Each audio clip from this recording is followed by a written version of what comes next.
तो आदिवासी इलाके में फॉरेस्ट प्रोड्यूस होता है, उस फॉरेस्ट प्रोड्यूस को भी हम बड़े पैमाने पर प्रमोट कर रहा है हमारा विभाग, और उसका परिणाम यह है कि वहां आदिवासी बहन बेटियां राजविका के कार्यक्रम से बहुत जुड़ रही हैं, और वह हमारे सेल्फ हेल्प ग्रुप बड़े प्रभावी होते जा रहे हैं।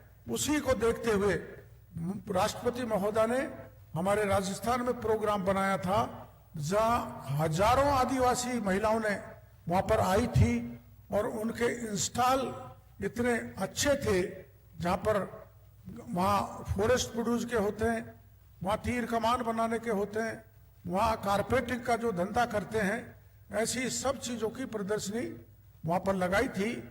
और हमने सेल्फ हेल्प ग्रुप की जो महिलाएं थी उनको भी पूछा था, उसमें कई महिलाएं कई कंपनियों की सीईओ थी जो आदिवासी महिलाएं थी, जो इस ढंग का प्रोत्साहन और महिला में जो उत्साह आ रहा है, और उत्साह का सबसे बड़ा कारण है कि देश के प्रधानमंत्री ने नारी शक्ति को पहचाना है और उस नारी को आगे बढ़ाना है। और उसका आपने एक बिल देखा कि देश के प्रधानमंत्री, देश को आजाद हुए कितना समय हुआ, नारियों को सम्मान नहीं दिया, और देश का प्रधानमंत्री नारी शक्ति अधिनियम संसद में पारित करके लाए इन बहन बेटियों को और महिलाओं को शक्ति देने के लिए।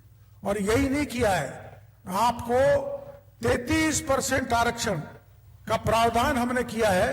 तो जो 2026 का डिलिमिटेशन होगा, उसमें देश की महिलाओं को विधानसभा में और संसद में 33% आरक्षण का प्रावधान करने का काम किया है, तो देश के प्रधानमंत्री ने किया है।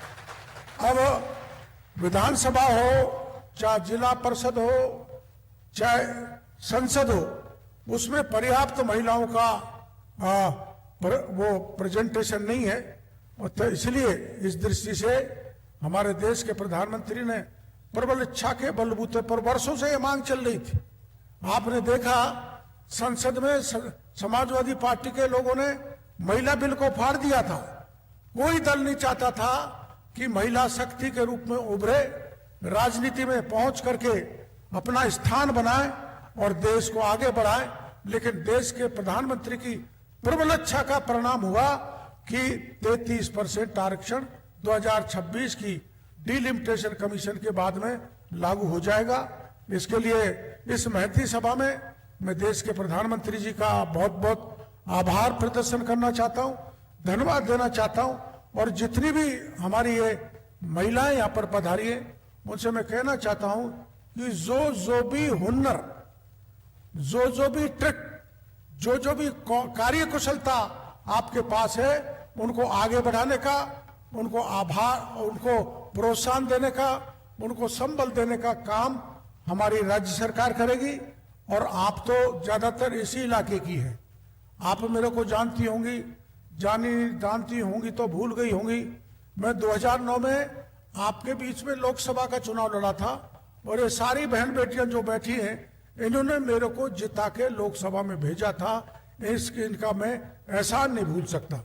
और जिन्होंने मेरे पे पुराना इतना बड़ा एहसान किया हुआ है, और माननीय प्रधानमंत्री जी ने एक प्रोजेक्ट अपने हाथ में लिया है महिलाओं को मजबूत करने के लिए, और उसकी जिम्मेदारी राजस्थान में मुझे दी है। राजस्थान की महिलाओं को स्वतंत्र करना, समृद्ध करना और आर्थिक दृष्टि से मजबूत करना और उनको आत्मनिर्भर करना हमारे विभाग की जिम्मेदारी है। हम समूचा सहयोग इन महिला शक्ति को देंगे। इन्हीं शब्दों के साथ मैं आप सबका बहुत बहुत आभार प्रदर्शन करना चाहता हूं, धन्यवाद देना चाहता हूं।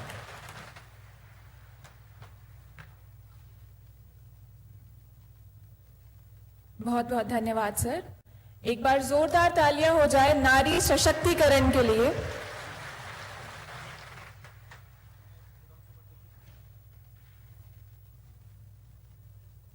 मैं अब बुलाना चाहूंगी माननीय विधानसभा अध्यक्ष राजस्थान सरकार माननीय वासुदेव देवनानी जी को कि वे आज की सभा को संबोधित करें।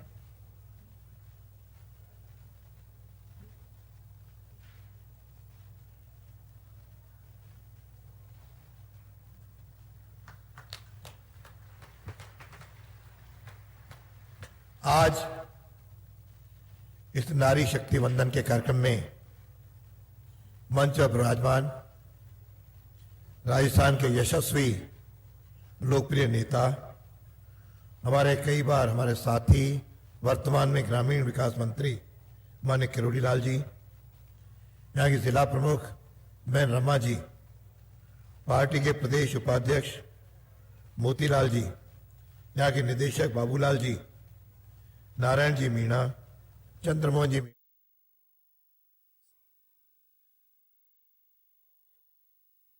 वंदन, बहुत बहुत आपका अभिनंदन। आज के कार्यक्रम में जैसा कि इसके नाम से ही परिचित है कि नारी शक्ति वंदन का जो कार्यक्रम माननीय यशस्वी प्रधानमंत्री